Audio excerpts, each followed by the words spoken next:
Good morning, a pleasant good morning to one and all. Welcome to another episode of Speaking Out, Exposing Corruption and Incompetence. Welcome one and all. Pleasant good morning to you. Today, Wednesday, the 19th day of July, 2023. Welcome. It's good to be in the land of the living. Now, you know the drill. Share the live, share the live. Let people know that we're on. Promptly at the class commence at sharply at 11 a.m. So let's share the live. Let's share the live. Let people know that we're here. It's good to be alive and well. Most of you were in the classroom very early. As a matter of fact, we're in the schoolyard very early. And you know, it's always encouraging when you come online to see those YouTubers. They're from very early in the morning. And when we go live, as we did a few moments ago, then the people on Facebook pour in to class. They don't want to miss anything. You're not going to miss anything. Again, this morning, we have lots of issues to discuss, lots of information to bring to your attention. My colleague, Mr. Conway, is already in the studio. He's willing, ready, and able to go. We have lots and lots to discuss. So share the live. Let people know that we are on this morning again. As I've said, this is the day that the Lord has made. Let's rejoice and be glad in it. Let's every day that you wake to see a new day, you should celebrate. You should celebrate because many persons would not have had this privilege. It's a privilege to be alive. It doesn't happen just like that. It's a privilege to be alive. It's a privilege to be in the land of the living, and therefore we must give praise and thanks to the Almighty, and we must celebrate. We must celebrate being here in the land of the living, because as I've said, not everyone is so fortunate to be in the land of the living. So share the live. And I want to encourage you again, to all of you who are on. I see some names. I'm not sure if they are here for the first time. So, you know, sometimes people are watching, but unless you make a comment, then we might not know that you're on. Some of the regulars will always comment. They say good morning. They reach out. So therefore, you know they're on. But some people watch quietly in the background, so you would not know that they're actually on the program. So I say to all of you, I encourage all of you to subscribe to the channel. Subscribe to the channel, the YouTube channel. If you go to YouTube and you subscribe, you can search for the same name, Speaking Out, Exposing Corruption and Incompetence. Subscribe to the channel, hit the notification button, and you are going to be notified whenever the program goes live. I know the regulars know the timings, they have it on pat, and they are in class very early. For those of you who have not subscribed to the channel as yet, I encourage you to do so, because YouTube seems to be the more reliable option. You know, we broadcast on YouTube and Facebook. But sometimes Facebook, you have issues. Some of these people, they go and they complain, even though you might not be violating the YouTube rules, they want to get rid of you. They want to cause problems. They go and they make all sorts of false complaints. And then sometimes Facebook acts on it.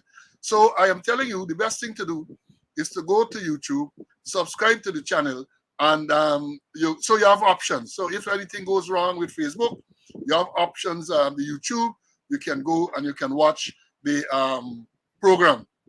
And if you go to YouTube too, you will find all the previous episodes there, every single one there. So if you might have missed one, you can go there and you can, in your own time, at your own leisure, you can look at the program. So yes, please go subscribe. Go subscribe. You know, and again, as we said, the students were here very early this morning from all over. People from the US, people from Canada, people from the UK, the various islands in the Caribbean, people from Curacao, all over. People are watching this program, and I thank you, because the program is becoming more and more popular. Every week you see the numbers are increasing, and I suspect it's because we continue to give you credible, valuable information. One man commented this morning that he's so sorry he wasn't exposed to what is being taught on this program when he was a member of the force. While he was a member of the force, and he said that he wasn't exposed to this type of thing.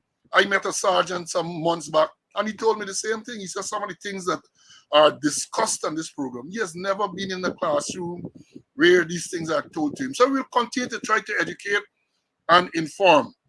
We'll educate, we'll inform. We are conscious of the fact that even the hierarchy of the force and even government officials, they listen. They're not going to give credit to Sloan Conway, but they listen. And then we see certain things that are said, certain systems that are implemented, is because of what we have been saying on this program. Only recently, I saw the man who's sitting in the chair talk about that holistic approach to traffic. Well, we know, those of you who have been following this program, we have been singing that for months.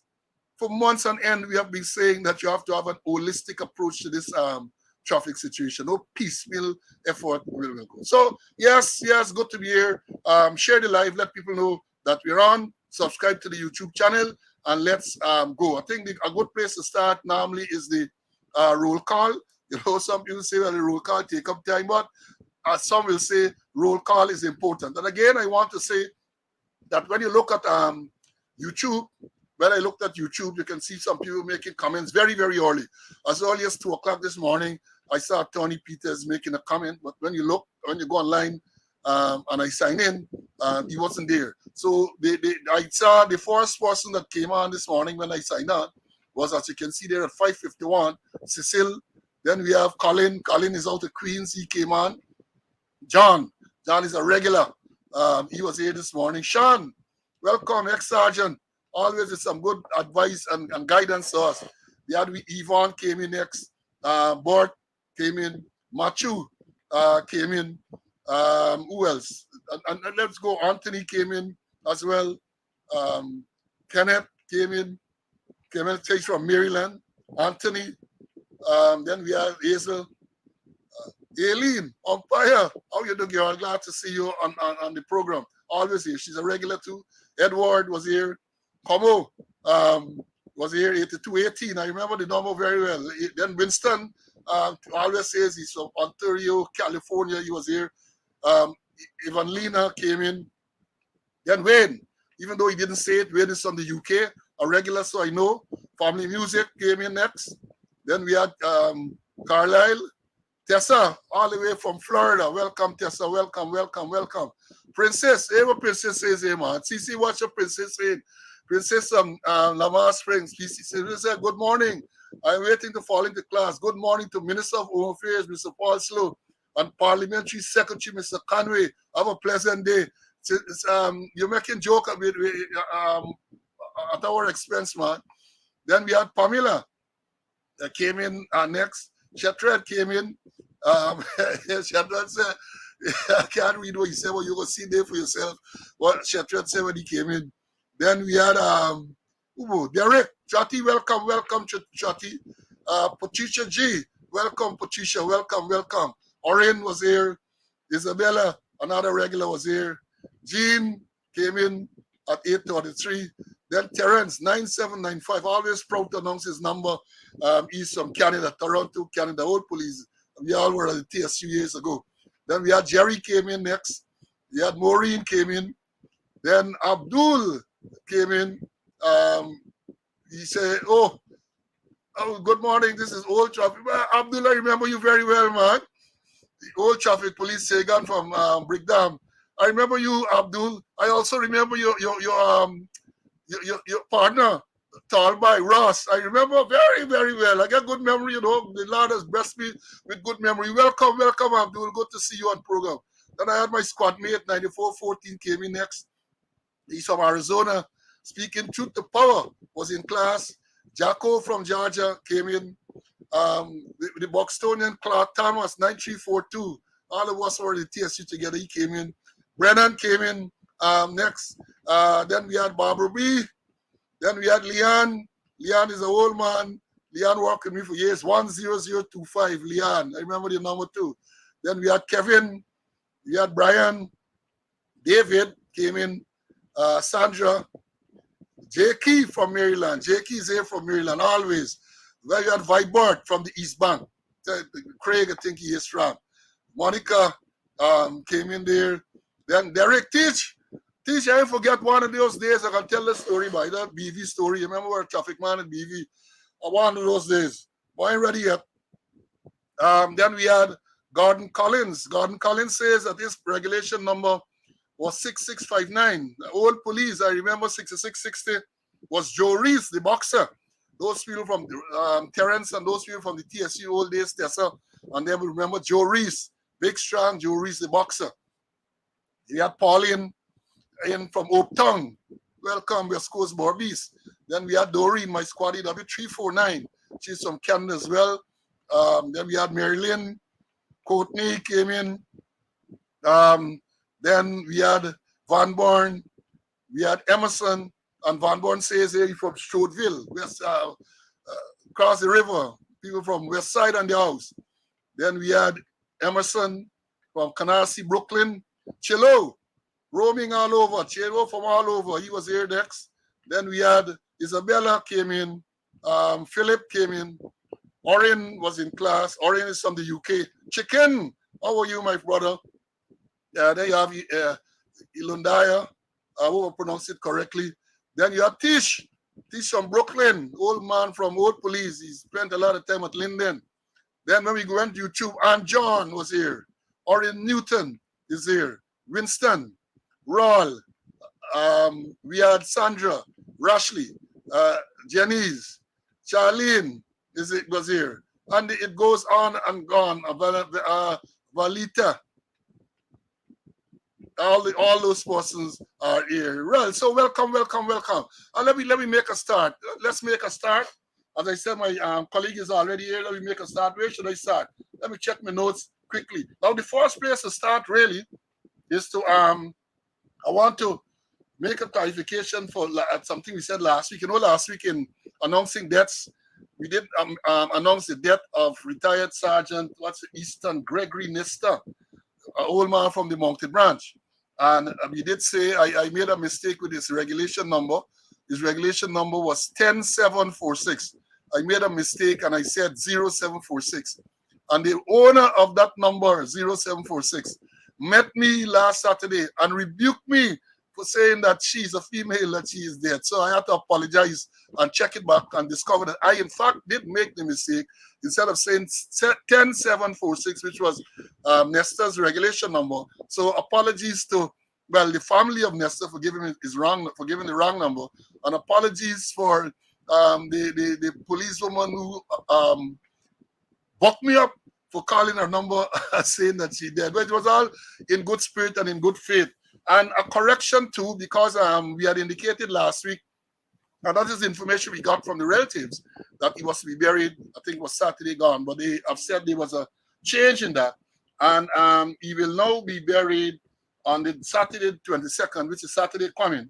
And they say he will be at his residence, 30 Rosalton, from 10 a.m., then to Assembly of God Church from 12 p.m., and burial will take place at the number 28 cemetery. So that is the information on 10746, 10746 Gregory Nister. And I would want to say condolences again to the family, and may he rest in peace and rise in glory. And again, on the note of remembrance, I recall I saw the news yesterday, and yesterday, July the 18th, was the 11th anniversary of what the people in Linden call the Linden Martyrs Massacre. You know, it was on the 18th of July 2012 when those 3 young men were shot and killed they were demonstrating, and police went there under the command of the man who now sits in the chair, and those persons were shot and killed. And you know, it's really a sad thing, because I remember there was a commission of inquiry, and I have the commission of inquiry, I have the notes of the commission of inquiry somewhere. And the people went to the inquiry, and they perjured themselves, they tell a lot of lies, which were, the lies were revealed, because the man who sits in the chair did say on the oath that he was not in contact with the minister at the time, who was Clement Roy, and the telephone record showed that they were communication at a particular time. And when Mr. Rory gave evidence, I remember that very well, I have the transcript. He said, yes, they were in communication, nothing happened. So people, that incident was such a sad incident. It shows the type of unprofessional action that was carried out. Unarmed men, 3 of them shot and killed. And when you listen, and you read the transcript of that inquiry, it shows how bad since then the police operations were. And I would want to say that it has become even worse. And I am talking from a position of authority because I was in charge of many police operations, as many of you would know, and people did not die. People did not die. So let's understand. So yesterday was the 11th anniversary, duly observed by those in Linden, and the article is there in the newspaper. So again, to those families, and you would see the type of compensation that those survivors were given. Nothing minuscule, meager, nothing at all. So life is worth nothing really in Guyana. And then we had, after that is death, so condolences to all of those surviving relatives.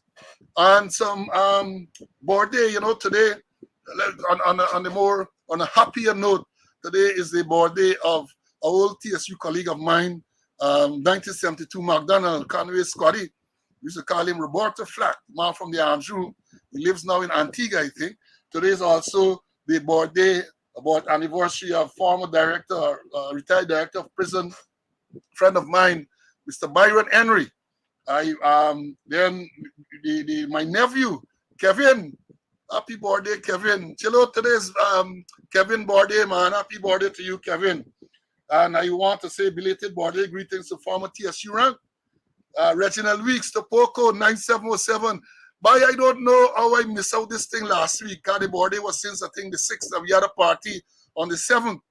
And I don't know why I missed last week. But when it was brought to my attention, I promised to pay whatever fine is imposed, because it was a slip on my part. It should have been announced since last week. So Topoko, hope you accept my apologies, and then I will accept whatever punishment is meted out. So yeah, the 70th, 2 weeks ago. Belated birthday greetings to you, my brother. And I must say that Weeks has been a supporter of this program, of me and this program. And he has been supporting tangibly, not only by word, he has been making contributions to this program, and I thank you wholeheartedly for that. We will continue to discuss, we'll continue to talk. And then we had belated birthday greetings to another person who's on this program, Cheryl Pancham. Our birthday was yesterday. And before I bring in Mr. Conway, I want to take this opportunity to express congratulations, RTS congratulations to Attorney at Law, Dr. Dexter Todd. Again, congratulations to Attorney at Law, Dr. Dexter Todd. Graduated last week, I think it was. And when I see Dexter and the progress he has been making, it fills my heart with joy, because I know the troubles he had. He was a member of the force. For those of you who don't know, he was a member of the force. And he got a difficult time, a rough time. He got a rough time. He had to run out the force to continue his studies. And so therefore, he has persevered. And now he is Dr. Dexter Todd. He's Dr. Dexter Todd. So congratulations to you. Congratulations, Dexter. Let me bring in CC. CC, welcome, CC, to be with us this morning. Morning to our listeners or viewers. Happy to be in the land of the living.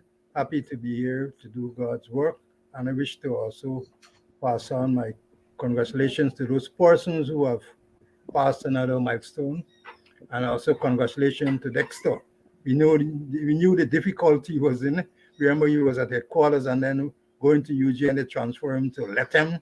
And then they had online program and a whole set of issues he had to deal with. But I know he's very ambitious. He has been doing well, and he will continue to do well. Yeah, he was at police headquarters. And when the man in charge found out that he was going to UG, transferred him to Latam. For those of you who don't know, Latam is a tongue that borders way down in the south, that borders Brazil. And as CC says, you hadn't online learning at the time. So basically, they were saying that you mustn't continue to study. That is what it was being done at that time. Very wicked people. Yes, Sean, Mr. Conway, audio is far better this morning, loud and clear. Even the video.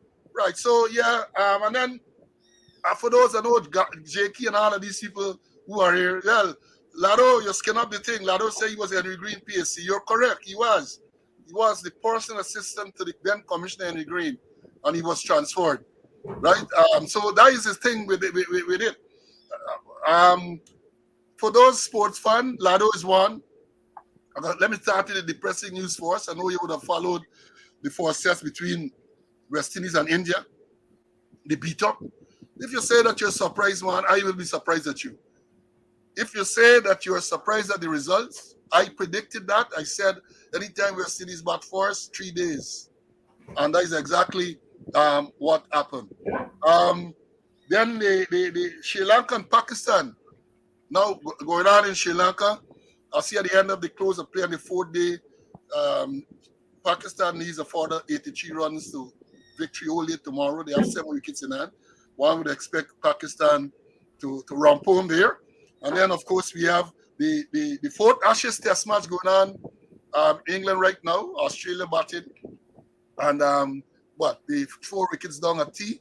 And so that is a good test match to watch. And let me say this.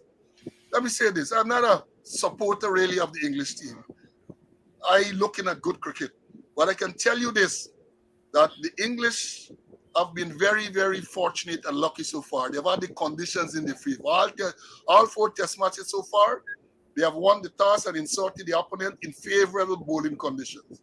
This morning, again, they had nice overcast, favorable bowling conditions. So let's see. It's going to be a very, very good match. And that's what we want. We want good cricket match. We want good cricket match. And I'm sure this is going to turn out to be a very good cricket match. The last match, the 3rd test, I was rooting for England, not because I am a supporter, but because I did not want the series to be closed off and then you get a dead rubber. I really want it to be more competitive, and the fact that it came into the 4th test at 2-1, that makes it very, very competitive. So yeah, so that is what it is. And then of those of you who are tennis followers, you would have seen Sunday, the little boy dethroned the big man. The little boy beat up the big man. So yeah, sports. Let me see sports. And I love sports. I love sports. If you follow in athletics, you would have seen the 100 meter too. So it's good to see this thing and ease your stress. To ease your stress. Now, CC, coming home to the Jonesy. Welcome, Jonesy. Jeff Jones, old former police cricketer, and Jonesy, I can talk to you. They talked to them today because Jonesy said I was the person responsible for him reaching certain fitness level when he was a recruit. And he used to dive and catch the ball all over the place because I was a drill instructor and the physical training instructor at the time. So yes, Derek Rodney says it's now 216 for 5. Green and Marsh batting. Right, so let me move on. CC, exercise Tradewinds. You know, again, exercise Tradewinds is a multinational training exercise. Now, it's been hosted in Guyana, and I understand lots of foreign troops are in Guyana conducting this exercise. And I was told that the presence of the foreign troops in Guyana and helicopters flying around has caused some unease to some people. They see foreign troops and the helicopters flying around, and they're a little worried. They're a little worried that maybe they might come looking for them. But you know, you say do nothing, fear nothing. SEC? I agree, and I know Tradewinds well, you know, because in 1999, first time Tradewinds in Guyana, I was a co-director, and I recall that part of my responsibility or duty was to design, because I went to Takamo and do some training in the classroom, and part of my thing was to help to design training programs to exercise them to see whether or not they understand anything in the classroom. It was wonderful. And I understand too that people are going anywhere. People say, hey, by this thing might be a sham. That might just be a cover for other things to happen, you know. But do nothing, fear nothing. Do nothing, fear nothing. Do nothing, fear nothing. And then we saw over the past week the swearing in of the public service chairman and the members of the Judicial Service Commission. You know, since for the longest while, people have been crying out since I think 2017, the life of the Judicial Service Commission expired, and there was no Judicial Service Commission, so judges could not have been appointed, magistrates could not have been appointed. But finally, the Judicial Service Commission was sworn in, and I have the information here. You have the members of the Judicial Service Commission are retired Acting Chancellor Carl Singh, you have retired Justice B.S. Roy. It also comprised of Acting Chancellor Yonit Cummings Edwards, Acting Chief Justice Roxanne George Wiltshire, and the chairman of the Police Service Commission, the Public Service Commission, Maniram Prasad. As the chairman of the Public Service, he's a member of the Police Service Commission, which is now fully constituted, and he's also a member of the Judicial Service Commission. But for those of you, Mr. Maniram Prasad has been around a long time. Let me give some things about his CV. And he was, they say, Mr. Maniram Prasad, who is now the Public Service Commission, chairman of the Public Service Commission, he's a former Minister of Tourism, Industry and Commerce in the PPP government. He's a former president of the Guyana Oil and Gas Energy Chamber. He's a former chairman of the Guyana Gaming Authority, former chairman of the Chedijagan International Airport, former chairman of the, one moment please, one moment, I gotta get me note, I can't get this thing wrong. Former chairman of the Guyana National Shipping Corporation, former chairman or current chairman, either former president chairman of MP Insurance Brokers and Consultant Limited. He was Consul General of the Philippines to Guyana. He was corporate coordinator and executive member of the Private Sector Commission. Former president of the Guyana Chamber of Commerce. Former chairman of the Private Sector Commission. Former presidential advisor on trade and investment. And he's also a former non-member director of Cricket West Indies. So the man, he had a strong CV. He's been in everything. The man is there in everything. So there again now, he is now the chairman of the Public Service Commission. And by virtue of that position, he's now a member of the Judicial Service Commission. Mr. Conway, a man with a lot of chairmanship below his belt, man. Yeah, the only thing you left out two, I could mention one, a Palm Court, and one is a farmer that we can't make public. We got to talk on the drinks.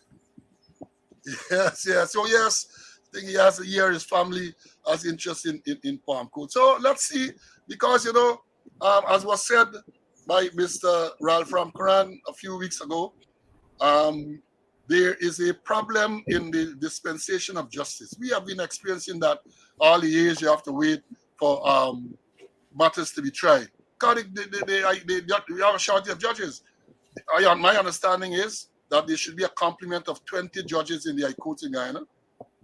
They were 12, 3 retired, leaving 9, and that's what you have. Magistrates, the same thing. You have a shortage of magistrates, shortage of judges.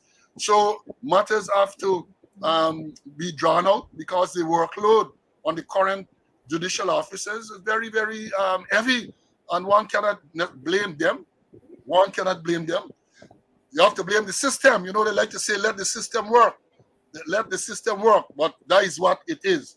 And Mr. Conway, I got news during the week that there's a shake-up at SOCU. Did you hear about some shake-up at SOCU?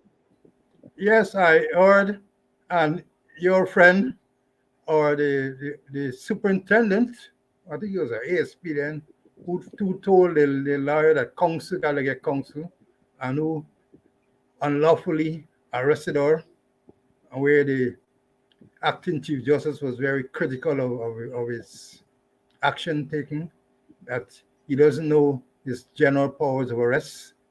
He has been transferred to traffic headquarters as the second in command. I understand very shortly, maybe in another 6 weeks or so, the traffic chief will be proceeding on leave, and he has been placed there to take over from him as part of the efforts to indigenize the division and branch commanders. So he has no experience in traffic, none whatsoever. Not even going on the road and giving traffic signal. No experience in traffic, and he has been placed as the second in charge of the traffic in Guyana, and is very likely or is programmed to take over from the current traffic chief. So we had a whole set of lawlessness on the road, and this is high class lawlessness to put him there. So we get more lawlessness on our road. Incompetence at the highest level will take place on our roads. Well, that's a problem we're gonna have. But let me say this. Let me say this. I was traffic chief on 2 occasions, and when I was put in traffic force, I hadn't any real experience in traffic, but I had command experience. When I went to traffic, I had already commanded the TSU, commanded West Demerara. I had command experience, and they told me that is the reason why I was being placed there to take charge of things and to make use of my command experience. But he's a man who ain't get no command experience at all. As a matter of fact, as we would have seen, this is a man who, even when he was at Soku, and even though the proper powers of arrest, this is a man who told a female attorney who advised her client to remain silent that she's going to be arrested, and he promptly arrested her when she came back and continued to advise her client to remain silent. This is a man who came to arrest me on the Georgetown court for attending court. I'm attending court in response to someone that he applied for, and when I turned up in court, he's there to arrest me for the same matter. So that is what you have. That is what you have. So when you put it there, one time I heard that he was there, he was going there. I say, got to look beyond that, because if he's a superintendent now and he goes there, then one can very well see them manipulating the system to put him there as a person in charge. So as the people say, things will get worse, because as it is now with all the road deaths, and where you want people who are competent to devise plans and strategies to deal with the situation, they put in a man there who know his ace from his ass. So that is what you're gonna have. I don't understand the next one who was there, all powerful. He was constable, he's corporal now, Juke, Shakil Juke, I think it is his name. 23975. Well, here he gone to region number 1. He gone to region number 1. So something happening. And here this part, I don't know if you heard that part. I understand that the man in charge here must have gone and leave, and a deputy superintendent has taken over. An assistant commissioner has proceeded on leave, and a deputy superintendent has taken over from him. And when we talk about the crisis in the management, people say, oh, somebody comment here, oh, we've been sour, we've been we trying to not get back is the reality. You have an assistant commissioner proceeded on leave, and you bring in a deputy superintendent. When I say bring in, he was not a part of that system, but you're bringing him to take over. You transfer a superintendent who was there, perhaps justifiably so, that he should have gone for a long time. But then you bring in deputy superintendent to take over. And you want to tell me there's not a crisis in the management, CC? And there's another big issue too. Remember Linden? Remember when they had when they civilianized the police, when a civilian was holding as the commander of the Linden, Region 10, and then they hurriedly, with breakneck speed, they moved him out from Region 8 and sent him there. And in other days, they move him out and send somebody else. Now understand the Region 10 commander has been granted approval to go on leave, and he's there waiting on his relief. He's waiting on relief. There's no succession planning, so there will be no proper handing and taking over the division as is laid down in the police standing orders. No succession planning, no career development. We say it over and over. So the crisis, the man there waiting, get approved to go on leave, and he waiting for a relief. Maybe, my God. Maybe they make another civilian there. And they would want to tell us that there's not a crisis in the management of the police force. There's not a crisis. And when those things happen, I mean, it's a manifestation of the incompetence that they have. It's a manifestation. And I am saying that this is all because this is part of the interference and the political interference in the Guyana police force. Because I don't think the powers that sit in the chair, including the man who sits there in the commissioner's chair, can on his own decide, well, look, this body is going to go to take over. They got to get approval. They got to get approval when clearly those are operational matters. And according to the laws of Ghana 1601, all operational matters of the force comes under the purview of the commissioner, not the minister, not no president, not no vice president, not no attorney general, but that is what is happening. So therefore, this is a manifestation of the problem. And when you have the type of problem at the top, it must affect the ranks down at the bottom. Must. And by extension, it affects the entire society. But moving on, I see a report or a statement from the man who sits in the chair. I think it was last week, someday they had the anniversary church service. Sorry, not church service. They had the award ceremony, and he made a statement, and he said, among other things, that he said overall crime down by 12.6%. 12.6%. The crime rate is down by 12.6%. But he's also reported to have said that the murder rate has increased by 37% as of July 2023 as compared to July 2022. So he's saying murder rate increased by 37%. Friends, let me tell you this. The increase of any, especially murder, by 37% should cause great concern to us. It's a massive increase in murder. Massive increase in murders in the country. And don't tell me, as they have been attempting to do, they break it down, domestic murder, disorderly murder. People are dying. People are dying, and that's the important thing. Murder rate up by 37%. And there's a crime rate down by 12%. But remember, the World Statistics Report published earlier this year says that Guyana is has the seventh highest crime rate in the world. The only country in the English-speaking Caribbean that is above Guyana at number 6 is Trinidad and Tobago. That is what the World Statistics Report said. It's seventh highest crime rate in the world. I'm talking about in the Caribbean. I'm talking about in the Caribbean, in the world. And they do it by population, by the population. And when you do it by per capita, then you get a true figure very high. So and now that it has gone up, they say between as compared to the same period last year, 37%. That is alarming. That is alarming. And what is being done to deal with these issues? It is clear that what people resort to violence over the slightest thing. And only last week they're saying they're saying that the crime rate down by 12%. Then they reported a few days ago that another killing, police probing Timeri laborer killing at Suzai Junction. So you got a next murder since then. And then and they're saying that, but then a couple of days ago, 2 days ago, I think it was Monday, the United Embassy is issuing a travel advisory again to the citizens about the situation in Guyana.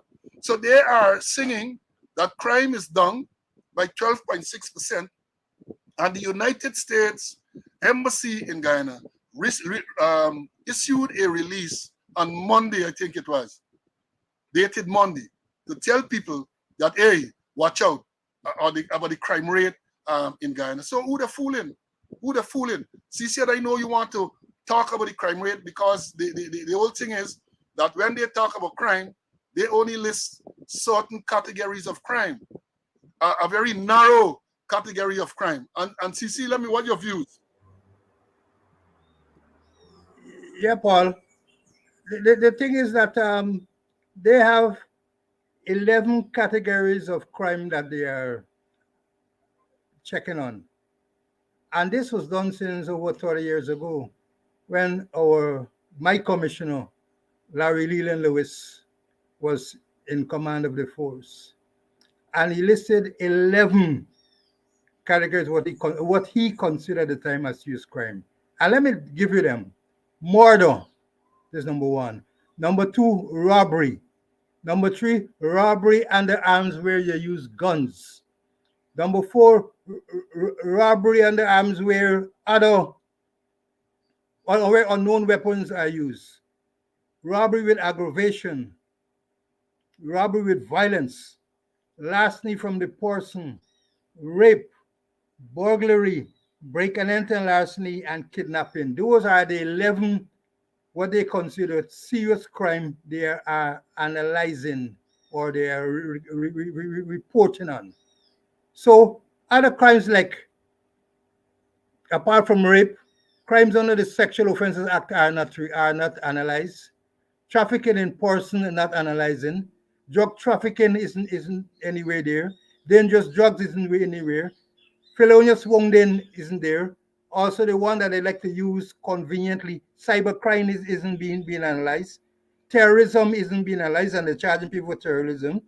Manslaughter not there. Offenses under the Domestic Violence Act, they are not there. So this analysis that they're doing, if we call it analysis, it's flawed.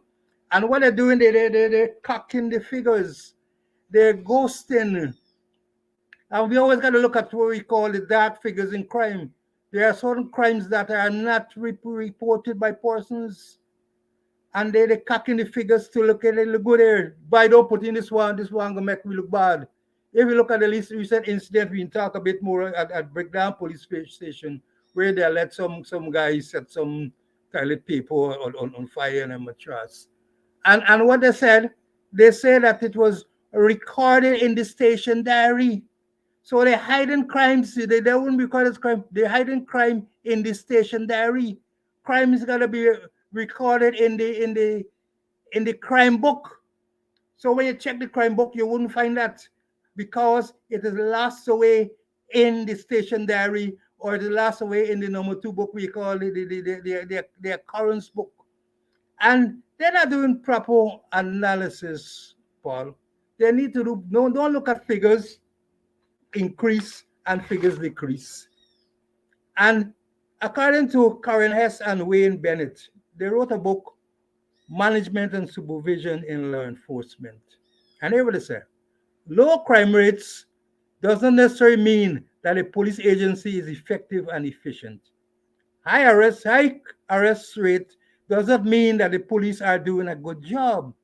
A high ratio of police officers to citizens doesn't necessarily mean high quality police service. Responding quickly to calls for service doesn't necessarily indicate that the police are doing a good job. If the police want to know how well they're doing, apart from this bogus thing what they're telling you about the crimes and things, they need to do what I would call, or what I've been saying all the time. You need to go to your citizens, go to your customers, and find out how well you're doing. Look at your mission statement and see if you're achieving your mission statement. Look at what is in section 3.2 of the Police Act, what the police are required to do, and see whether you're achieving that thing. So saying, go to the citizens, do citizen surveys, do community surveys, find out from the community how well you're doing. That's how you measure your performance. And you have some good men in the police force. Can't say the police men, got some good police officers.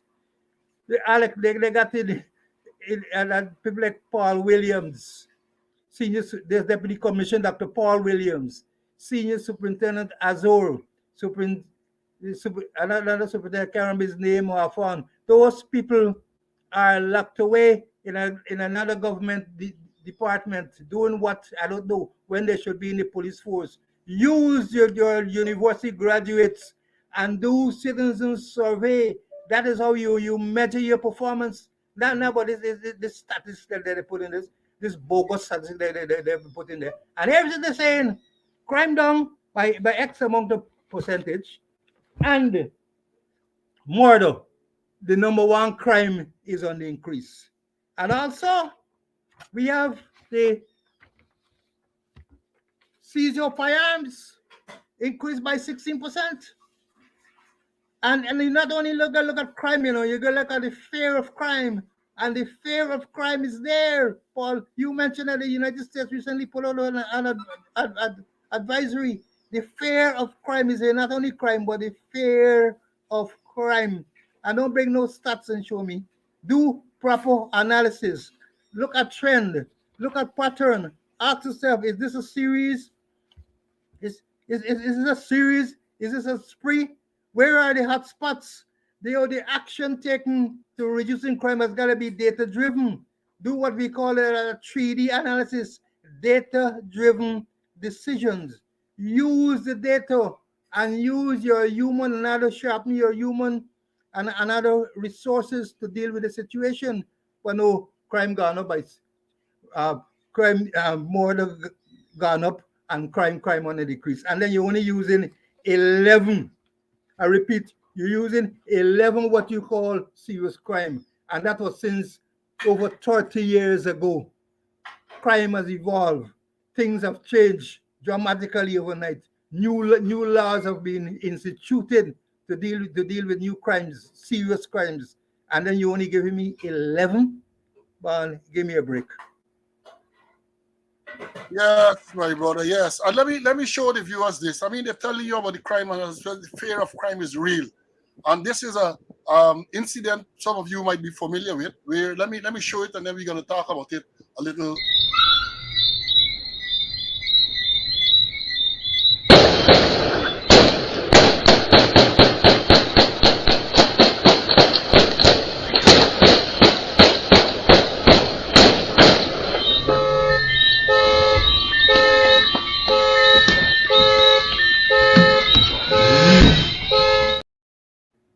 There is an attempt made on the life of a businessman a few weeks ago.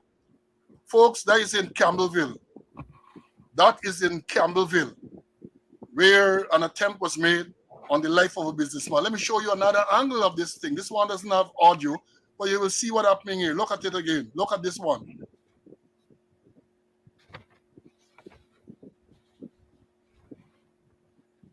This is the same incident, but no audio, and you could see what is transpiring there.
So that's and you might not, well, you may be surprised, or it might not surprise some to know that according to the categories listed by Mr. Conway a while ago, that attempt murder is not considered a serious crime, so that would not be reflected in the figures.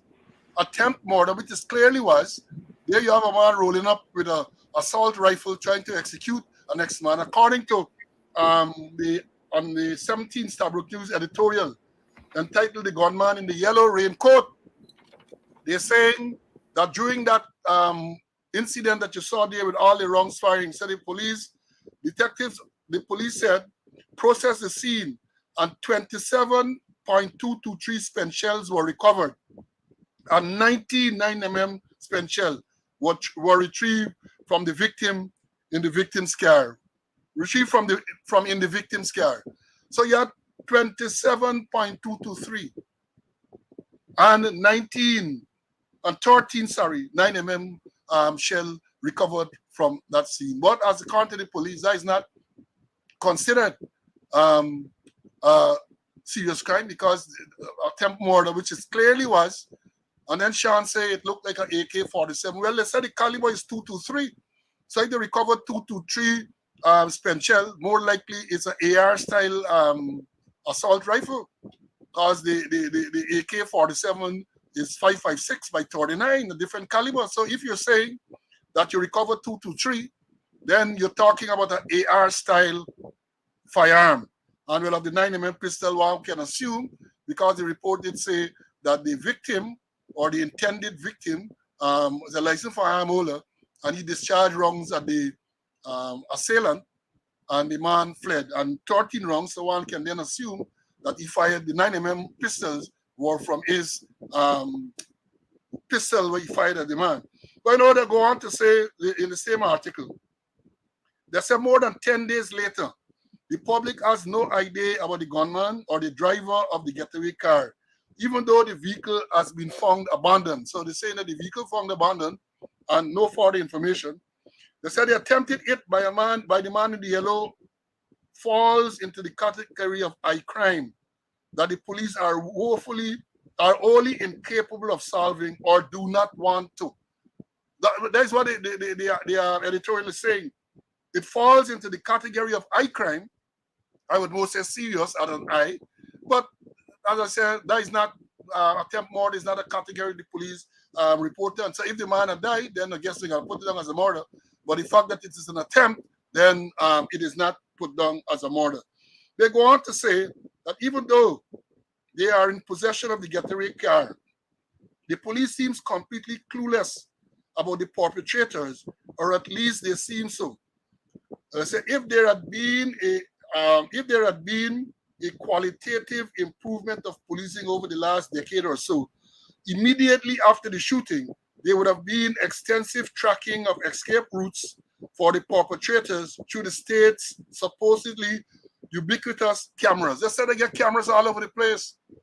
There are supposed to be cameras all over, but you know, these cameras work conveniently. Remember the paper shards murder in front of Palm Court? The car that was suspected to be used as a getaway car was found on the Linden Suzac Highway at Swan, and then no camera along the route could have picked up to see how this car left the city and all of that. They say, and an important point this article is saying, they say weapons of that type denote big names in the world who are untouchable. Hear what Sabrok News is saying. They say weapons of that type denote big names in the world who are untouchables. They go on to say the dereliction of the police in this investigation eventually led to the allegation. Well, this is referring here now to Paper Shorts murder. And they said that the dereliction of the police in the investigation eventually led to an allegation by policeman Dion Bascom that there has been a massive cover-up by the police to protect a businessman. And we remember that. It is there, where one of the ranks who was involved in the investigation alleged that there was a massive cover-up in this thing. He said $30 million paid, and nothing has happened. Well, a lot happened because they went viciously after the policeman who was the whistleblower. I think he's now facing charges. He's interdicted, facing several cybercrime charges, so making certain statements on the computer or on his phone. And they go on to say there clearly were sufficient leads for the police to crack the Paper Shorts case. Their failure to make a headway would be attributed to interference at various levels and corruption. The same fate appears to await the case of the gunman in the yellow raincoat. If the government and the police force wants to secure the trust of the people, then they must be able to solve cases like those of Mr. Fernandez and the one in Austin Street on July 6th. These failures signal corruption, incompetence, or incapacity. And that's what we're saying. Corruption and incompetence is what we're talking about. Corruption and incompetence is what we're talking about. And you know, a significant, it ends with a significant statement by the Prime Minister of Trinidad and Tobago. And I'm going to read part, because I know Trinidad too, as I've said, Guyana is number 7 in terms of crime, Trinidad is number 6. And Trinidad, they have a serious problem, similar to, well, perhaps even a little more, well, according to the figures, worse than Guyana. And according to the Trinidad Express, this is the Prime Minister of Trinidad said, he is willing to pay more to police officers to be part of a vetted unit reserved for officers of the highest integrity. Prime Minister Rowley said, this proposal is necessary because there are too many criminals in the police service.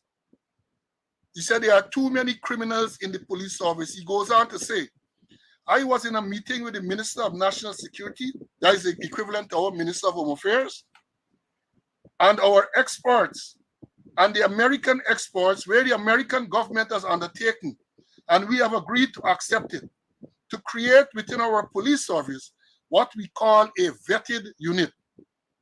Vetted units meaning groups of special police officers, men and women, who are vetted to ensure their integrity is intact. He said, when you are going after the non-police criminals, they have their friends in the police service to tip them off. That is Trinidad. And I would hope that the polo shirt, Minister of Home Affairs, the polo shirt and the mashup pants, Minister of Home Affairs, the man who sits there in the chair of the commissioner, who's supposed to retire soon, but like he ain't going nowhere, they say like he waiting for military funeral, that they would take a page, they would look at that statement by Prime Minister Rowley. They are thinking about forming vetted units. In other words, whatever process they're going to go through, and they're saying that the Americans are going to assist them with this to make sure that you have vetted units, meaning that these are people whose integrity is intact. And that is something worth considering, because we know Boss Commissary said it, that when they were sent to arrest the man at Field Street over the paper shards murder, there was clear evidence that the man was tipped off that they were coming. When he and the other officers rolled up early one morning, they had evidence that the man had packed early and had left. And in questioning forces around, they confirmed that this man had left early. And he said that the only way that could have happened is because the man was tipped off that they were coming to get him. So let's see where this will go. Mr. Conway, what are your views on this attempt murder? As I said, that is not part of the stats. And the statement by the Prime Minister of Trinidad and Tobago, Dr. Keith Rowley. Well, Paul, a lot of spent shells were recovered. Ballistics. I don't know if we have any ballistic exports in the Guyana Police Force. I know we used to have a data bank. I know when persons get approval for firearms, I think you initiate was part of the system there to make it happen, where they have to fire some rounds and get the ballistics for the weapons. And I used to hear that police went to scene, recover X amount of spent shell, and they said, hey, the weapon that used there, the weapon was used in another robbery or another shooting somewhere along the line. I don't know if they're using ballistics now. I don't know what happened with the data bank. And what about forensic investigation? Is there any forensic investigation being done? We have a forensic science building there. Maybe it's just a building. What is it doing? It doesn't have any kind of real capabilities. It can't do DNA and it can't do anything. So the thing is that the ballistics, they're finding shells, they're finding spent shells, but they're not tracing it to what the weapons are, unless all those weapons are illegal weapons. And if those are illegal weapons, well, something is wrong with this country. Too many guns in the tongue. And what about the safe city? Those cameras that the president said, according to them in their officers' conference, they said the president said that safe city will replace boots on the ground. But you ain't getting nothing from the safe city. You're not getting anything from the cameras. So where we going? We can't solve these things, and these are high profile crimes. And I agree with the Trinidad, the Prime Minister. I think that they had made some, but in Ghana, you end up in problem because they had made some arrangements over a couple of years ago to do polygraph, and they started to polygraph senior members of the Ghana Police Force, and they had to stop it abruptly because all of them failed. All of them failed, so they stop it. So I know where they integrate there. I know they have some good policemen, some excellent policemen, but they are few in numbers. That is thing they call corruption and incompetence. It's there in the lifeblood of the police, including senior officers. But then I don't know proper investigation. And maybe they were told, hey, don't investigate, pull out from the Y. Just like how they were told, pull out from paper shots. The same thing must have happened recently. But saying that they need to have the ballistic, the data bank updated, and they need to have proper ballistics experts. If we don't have, send men to train, and they need to do more forensic investigation. Not only the man at BT and get caution statement for me, and the caution statement goes through the window, and the case gone through the window. No, that proper intensive investigation need to be done. Well, right, and you made the point about the ballistic database. I don't know if it's still there, because that was mandatory. Every single legal firearm had to, and I could tell you that resulted in the curtailment of a lot of illegal activities, because one of the things it stopped was licensed firearm holder indiscriminately discharging their firearm. They went to these shows and then they would lick shot in the air. And because we had the ballistic evidence in store, once that thing started, that thing almost came to an abrupt end, because they knew that we would have been able to trace back these things to them. And Kaicho News, Starbuck News also mentioned about a plan to intercept in these serious crimes. CC, you might remember when I was there at operation, I drafted a comprehensive plan which was exercised that in case it's a serious crime, what type of response they need to be, which are the areas you're supposed to lock down and to try to apprehend these forces. But all of those things is gone into the place and they're not doing anything. Many of the things are there, Many of the orders, the SOPs are there, unless they burn them. And because there was a piece of time where everything that disappeared, they used to blame on the 2004 flood. So those things were there. I sat down and I drafted a response. You see, I'm sure you remember that. How to deal with serious crimes, the response, how to deal with high-profile prisoners. Those things were drafted in writing. We had exercises to make sure that they were properly carried out and we can respond appropriately. While I'm thinking to the window, my brother. Yeah, but I know about those SOPs because after you had drafted the SOPs, I remember police response to armed robberies, police response to attack at police station, police response to attack at headquarters, all those SOPs that you had put together. I, as a training man, had to conduct training exercises to ensure that those policemen understand them and know what they must do when certain things happen. But the man who sits in the chair, very famously talking about SOPs and SOPs and SOPs and SOPs. Well, ask him specifically what SOP he's talking about, and ask him, tell me about the SOP, and he be in shambles. That there were things put in place, but those things may be born up in fire, or did the flood take them, or COVID must kill them, Paul.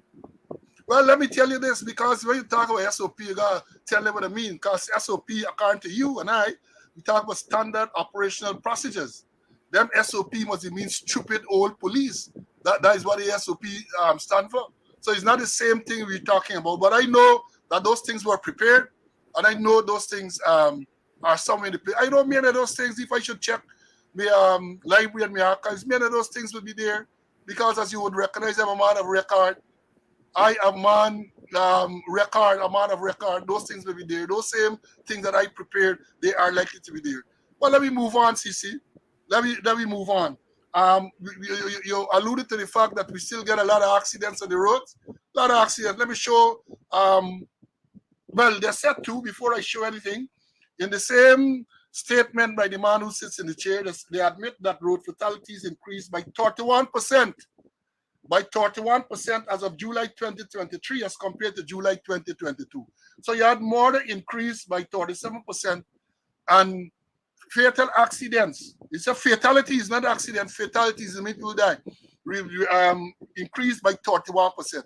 So you're talking about people dying by murder and by fatal accidents, 31% increase. Then we had since then a report of man 29 dies in Fowles hit and run accident. over the past week. Police statement is that a motorcycle struck and killed this man and drove away. The family of the deceased is disputing that because they say it's a car that struck this man. And according to the report in the newspaper, they provided CCTV footage, camera footage, that it is a car that struck and killed this man. So the question is asked, if the camera footage is provided, what did the police do with that? Why do they continue to insist that it's a motorcycle? Does the car belong to someone who is well connected? That is the problem that you have. That is the problem. And then they have again, a man 29 dies in Fowles, Italy. Well, I read that one. Then they say motorcyclist dies after crashing into utility pole at Wales. That's sometime yesterday, released Monday that happened. And then last night they say man dies after vehicle overturned on the Ituni trail. They're going to tell you about incident. It's not an accident. They're going to tell you it's an incident. But the problem is, as we said before, people are dying on the road. And any caring and competent government or police force or Ministry of Home Affairs will look at these things very comprehensively and try to implement measures to deal with it. We are not saying that the police and the government going out there and killing people, but they have a responsibility to put systems in place to arrest these incidents, murders, fatal accidents, whether you call them fatal accident or fatal incidents. People are dying on the road. Let me show you a few videos. Let me show you one here with the fatal accident. Let me see. Look.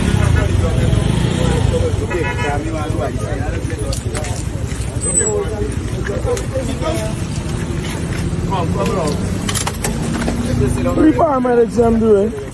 Yeah, they're ready for shoot. You can't walk, baby. You can't walk, baby. Come, pass that. I hear you. She ain't shocked right now. She gonna say anything. She ain't shocked right now. She gonna say anything.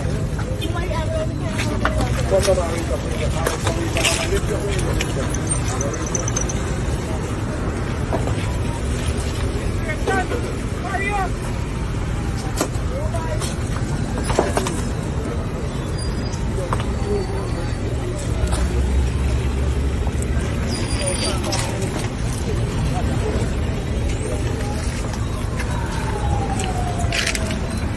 He's even for this. This is going to the airport. This is right there. What do people think down there? Yeah, sure.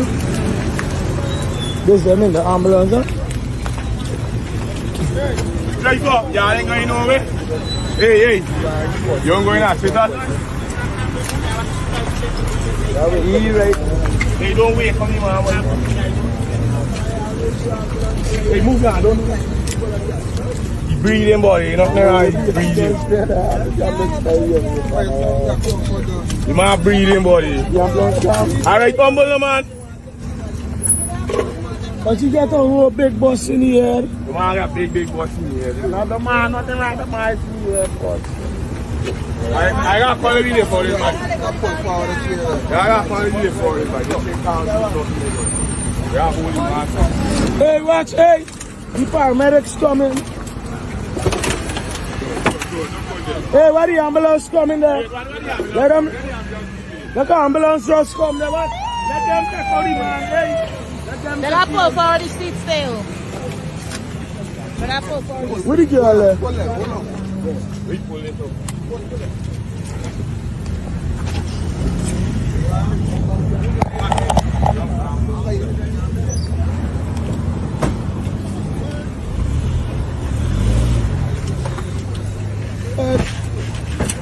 Yes.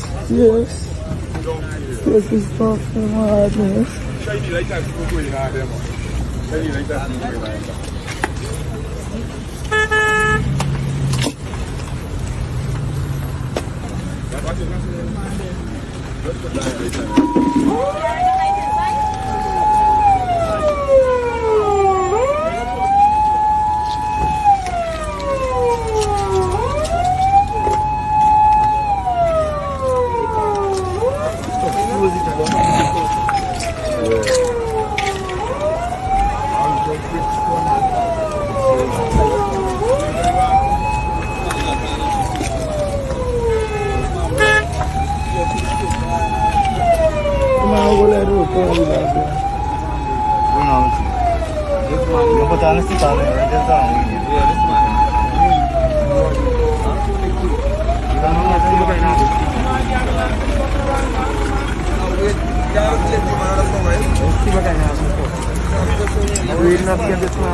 Folks, that you just saw, what you just saw there is an accident that occurred a few days ago, according to the information at Rahman Stern. That's just by Banks the H Stern there, going up on the East Bank. And you know, these accidents are a daily occurrence. Thankfully, I don't think anyone lost their life in that accident, but these things got to be addressed. Things got to be addressed. People are seriously injured, damage to property, loss of limbs, loss of man-hours, all kind of problems that you have, and we don't know that something is being, at least the public is not being advised, not being informed of what measures are being taken to properly address this madness on the roads in Guyana. Before we move on, Mr. CC, you want to mention it? You don't want to say anything about that? The accidents figures and so on? Yeah, Paul, certainly.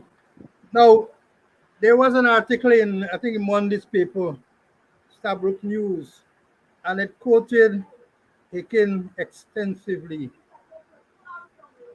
entitled "Serious Crime Decrease, but Road Fatalities Up." Hicken says as GPF celebrates 184th anniversary. Hicken is famous for making wild statements and hollow statements with nothing, inside it. And here's what he said about traffic.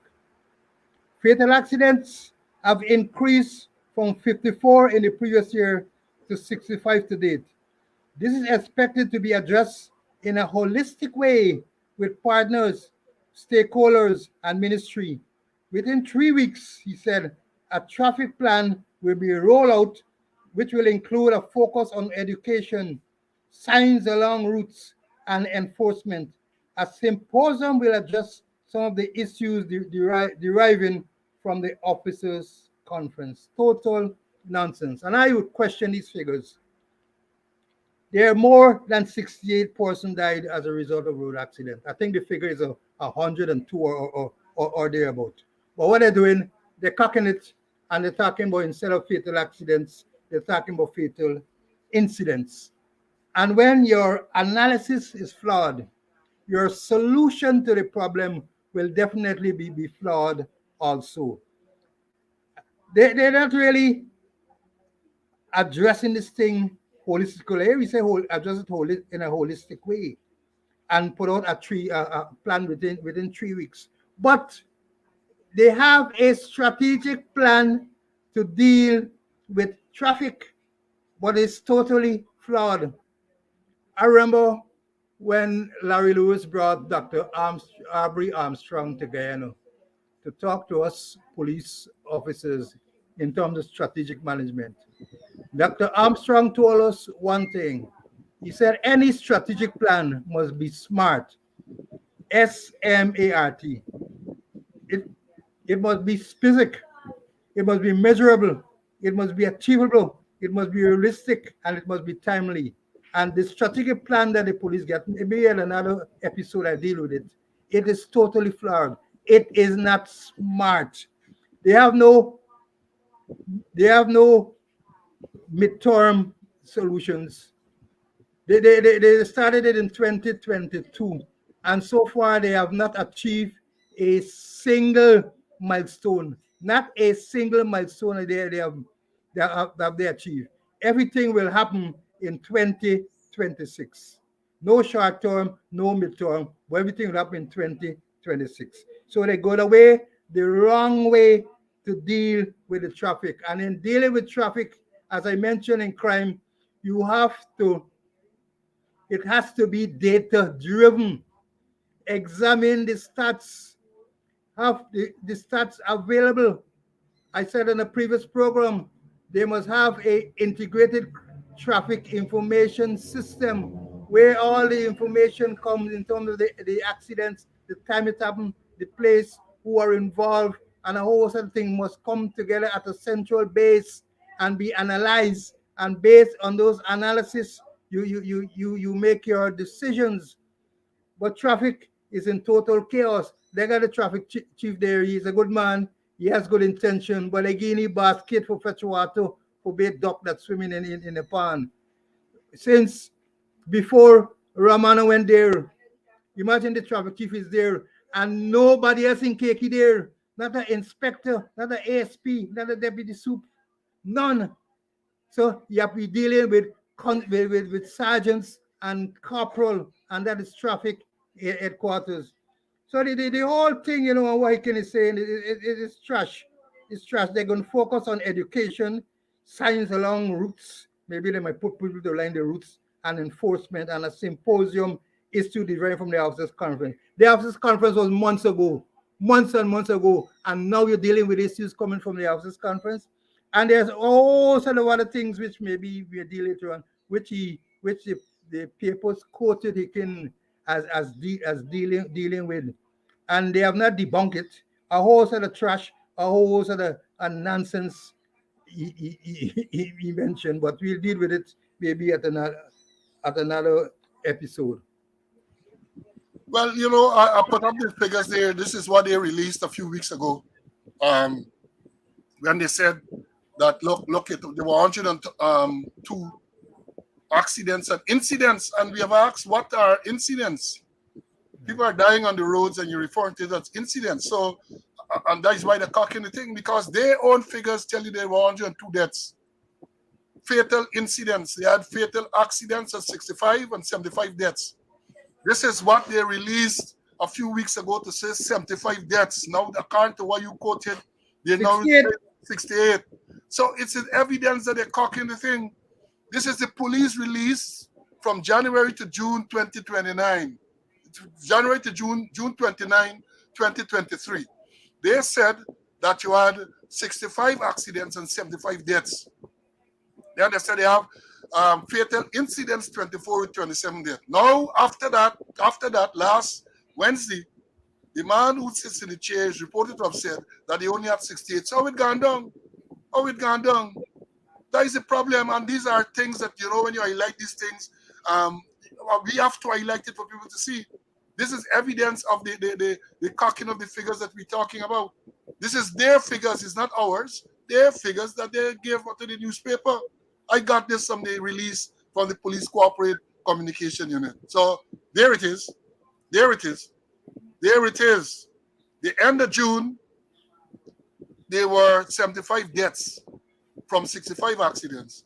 And then in the middle of July, there are now only 68 deaths, according to the man who's sitting in the chair. How did the thing reduce? That is the question to be asked. How it reduced? Facts. Facts are stubborn. Actually, facts are stubborn things. Facts are stubborn things. But see, let's move on. I want us to deal with this cybercrime law, man. This thing, because I see how other thing happening now with the cybercrime law. Guyana got this cybercrime law, came into existence, I understand, in 2018. And according to the information, when the cybercrime law, the bill was being debated, the current government was in opposition. And they would have said, having strongly objected to the current controversial Cybercrime Act when it was in the opposition, government says that plans are in place to have it repealed. It will be replaced by a modern act formed out of recommendations of the United Nations Convention on the Council for the Use of Information and Communication Technologies for Criminal Purpose.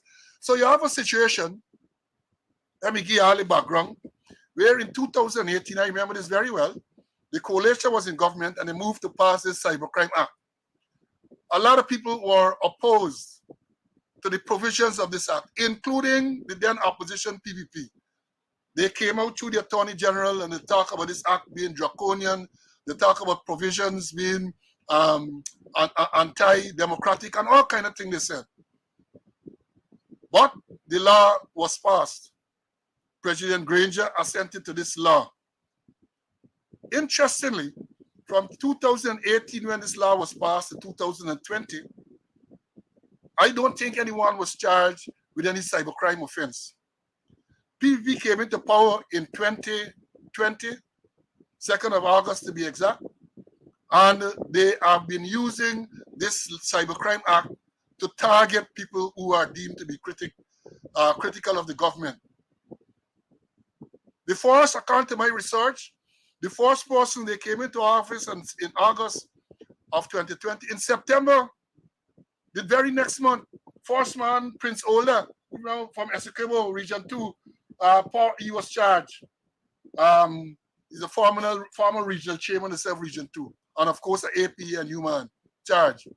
Shortly after that, Annette Ferguson, Member of Parliament, charged for causing emotional distress to Colonel Omar Khan. And incidentally, in case you know, Colonel Omar Khan is now, Brigadier Khan is the head of the GDF. She made some statement, they claim in Parliament, they say she made some statement, and she's charged. She was charged for causing emotional distress to the colonel at the time. Then you remember Sherrod Duncan, the other opposition parliamentarian, he made a statement calling, they claim that he called the IT manager of GCOM a trench crapper on a Jagabat charge, cybercrime charge. Then you had the bombshell one with Sergeant Dian Bascom, who made certain comments on social media about corruption in the serious crime unit, where he say a businessman paid the head of the serious crime $30 million, but he ended up with causing emotional distress to several senior police officers, including Superintendent Michelle Caesar and Chabinat Singh, charged cybercrime. Then you had Karen Bruce, who a certain Volkswagenist alleged that he made some statement. Karen Bruce arrested, charged cybercrime. And in the meanwhile, while these people are being charged for everything cybercrime charge. So you said something on the computer charge. Don't be surprised if very soon they're going to look to charge us for this program, for saying things on this program. Don't be surprised if very soon they say that we should be charged as well, because somebody is emotionally distressed.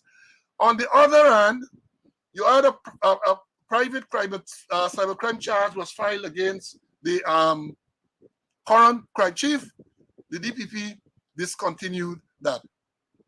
On October the 21st, 2021, I made complaints against the current Attorney General, Andil Nandalal, Moabir Andil Nandalal, SC, MP.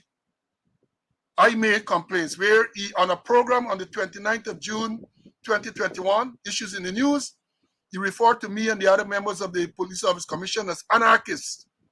He said that me is a Bajan, and Bajan is reference to a notorious criminal in Trinidad. He also said that people like me have no place in a society governed by the rule of law.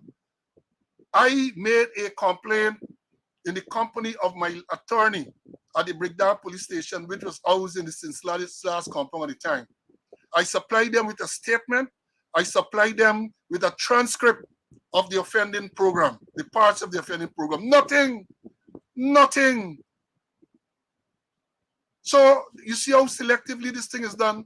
So you open my ear now, there's Melissa Eiffel, who is known as social activist as Melly Mel, who is said to be the one who revealed or released the issue, the rape and buggery allegation against Minister Darmlal. They claim that she's the one who released this thing on social media. She now is being threatened with cybercrime charges. She is threatened. Some, according to the thing, some police officer complained and all of that. So that is what you have when you talk about the democratic society. I saw a release yesterday where they're saying that a man who is associated with this CJ is, well, say he's a fugitive and he wanted by the police. My understanding is that the man never set foot in Guyana. The man is an American citizen. He has Jamaican and Guyanese root. He never set foot in Guyana. And according to the article that I read yesterday, they say that this man is wanted with cybercrime, of committing cybercrime, of wanted by the Guyana police, and they claim that he's a fugitive from justice. This thing is a laugh. This thing is a joke. This thing is joke. So, and you know, as I said, the Attorney General, Mr. Anil Nandalal, is reported, and this is, I'm reading here from an article in, I think it's a Sabrucuse, December 19, 2022. He said it will be a model. They're talking about they're going to repeal the Cybercrime Act. The current Cybercrime Act that they're using to target people, they said that they were going to repeal it. And he said it will be a model cybercrime bill for the CARICOM region. The bill will meet modern international standards. It is the UN that is setting that example. So nobody can fault us. This one will be repealed. This one will be repealed. I'm talking about the Cybercrime Act passed in 2018 that has been weaponized to target opponents or people who are perceived to be against the government. They say, and this is December 19, 2022, this article, that it will be repealed. It will be more than half a year. Instead of that, cybercrime charge left, right, and center. Cybercrime charge against people left, right, and center. So that is what you have. So these people have no credibility. They make these statements, and the good thing about research and the records, they are there for you to confront them with. They are there. So, Mr. Conway, what are your views on this abuse of this cybercrime laws? As you mentioned, you know, they're using it selectively. I think Granger signed it in the 13th of August, 2018. I have a copy, you know, I always keep my records like you. I keep my records, keep my law. And they're using it selectively. And I heard Nandala saying that you're going to repel it. You're going to bring modern thing. It's still there. And they're using it as a weapon. And then when we coming back to the crime stats, you know, offenses under the Cybercrime Act are not considered serious crimes. They are not considered serious crimes. They're not in the 11, you know, but they're using it selectively and using it as an oppressive weapon against anybody who comments which they feel adversely against the state or against the persons who are in government or close to the government, and you see anything against them, although you have freedom of speech, they would use it against you. And we're still waiting for the Attorney General to repeal it. Because it is very, very oppressive. No, you can't say you got freedom of speech. And when people talk, a man called Chase Green. A man said something about Chase Green. I called her false name.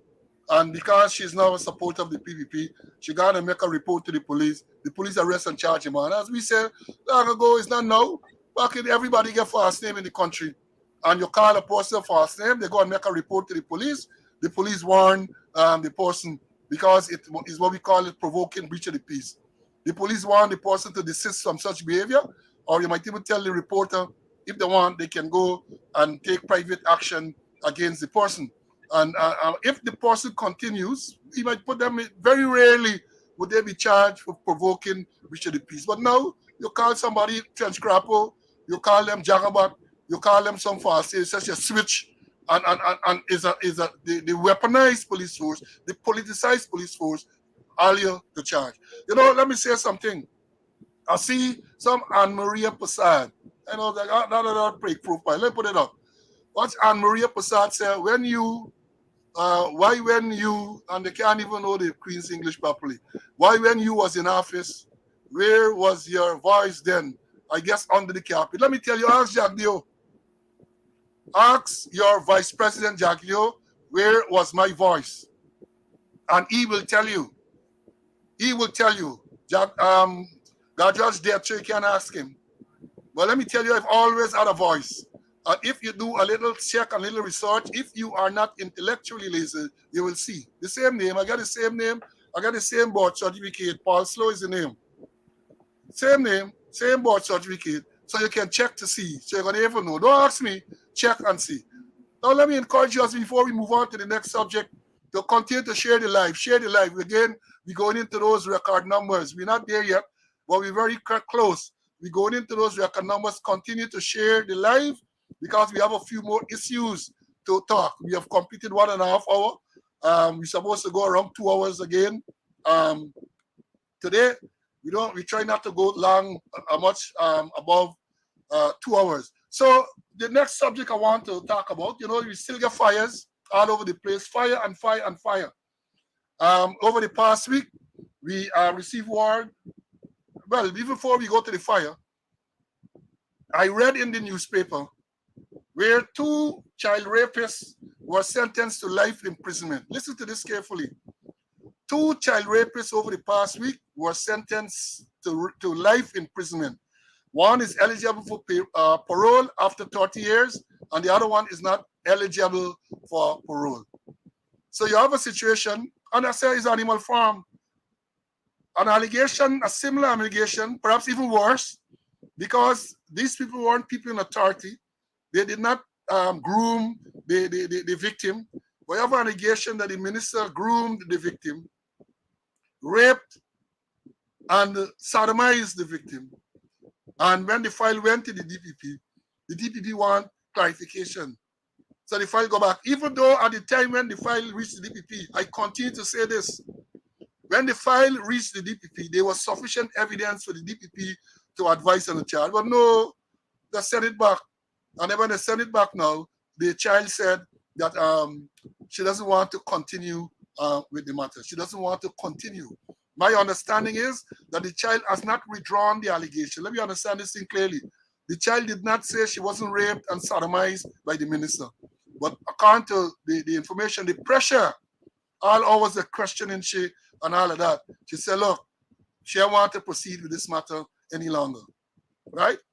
And I know over the past couple of days, they've been circulating reports that the child is likely to be charged for giving false information, police investigating. Let me say this. As long as that allegation is not withdrawn, she didn't tell no lie. She didn't say that this thing never happened. So I don't know on what basis you can charge that child. She never said it did not happen. She said she didn't want to continue because of whatever pressure. According to the DPP, I like to quote them. Well, let me be more correct. According to what the police said that the DPP said, that the child said that she gave that statement because it was in our best interest. So a 16-year-old could have determined what was in our best interest. And the same release from the police said that the DPP said, a lot of saying took place, The police said that the DPP said that the statement was given freely and voluntarily. Now, that got to be a joke. A person in custody, virtual custody for almost 2 weeks, being interrogated under some very oppressive conditions, denied access to private legal advice, and you telling me that child, that statement can be free and voluntary? No wonder all them cases that we have going to the court are being thrown out. Because if the DPP, and again, I did not see a statement from the DPP, what I saw is a statement from the police, and the police reported that is what the DPP said. How can that statement be free and voluntary? How can it? And I hear since then, the child gone missing. So I don't know what has happened. So yeah, so the 2 sentenced to life imprisonment, one to get parole after 30 years, the other no parole, but then you have a minister of government, he ain't even facing the court. And you want to tell me that there's rule of law? You want to tell me that all persons are treated equally in this society? And according to the president and the vice president and the attorney, let the system work. Yeah, let the system work. That the system did work. you have a broken system and it works to facilitate the result that you get. But you know, that's a time longer than twine. Time longer than twine. See, you saw that thing with the 2 men sentenced to life? Yeah, I saw it, I read it, and then my mind go straight back to Dharamlal. I read the statement of the victim, and I can't recall hearing or reading a clearer statement than that. But as we say, it is allegations. I wasn't there. I wasn't in the bedroom. I wasn't in the White House. I talking what the allegations that she made. And I always like to talk about the elements of the crime. And the elements of rape are there in our allegations. Lack of consent, penetration. She's saying she didn't consent, and she's saying that he penetrated. He didn't use a dildo, he used his penis, enter into her vagina, enter in her anus, and into her mouth. That's what she's saying. There's the allegation she made. What more do you want to subset to say that it is rape or it is not rape? It is a clear case from her. The allegations are clear. Going back, absence of consent, presence of penetration. And even the according to law, the slightest degree of penetration is enough. She said that he ejaculated. No, she didn't say ejaculated. He come on she back, and he said it's 2 fat spoons of sperms on your back. That is the allegation. Strong allegation. So I don't know what really the DPPL wants to clear up. And then he walks into the Breakdown police station, and in the state of 4 hours or less than that, he's on his way. And then they're hoodwinking us. They said that he was placed on $1 million bail. No money wasn't lodged. Let us see the general receipt. Let us see the cash book. Let us see the bail book. Let us see the recognizance. Let us see those documents. Debunk what I'm saying. Debunk what I'm saying. Clear cases. All I'm saying is allegations. And 2 men, I agree. If you do the crime, you're going to spend the time. I have no problem with that. As long as you're found guilty, whatsoever punishment is there coming, and you're going to take it like a man, because you do the crime as a man. But there's it. Damn, lad, just walking breakdown station, and how much he walk out? He must even sit down on the chair and just stand up and gab, and he's gone. A serious allegation. A child, according to the law, she is a child. She under oppressive condition. Interviewing she 11 o'clock at night. Lock up all day in the director's office. Child link, Blossom, police, the commander from Essequibo taking statement from her. The first statement he was taking in life. And all those things that went on, persons involved, ministers involved, chief education involved, a whole set of people involved, and you're hearing anything whatsoever about it. The child had to crack, and the child cracked at 11 o'clock at night when she should have been sleeping. Animal Farm in full flow. And I know Animal Farm because I studied at GC and had a credit to literature at the GCE O level. Right. The 2 things I want to comment on quickly. You say he didn't use a dildo, but with the current law, even if he had used it, he would have still been guilty of the offense.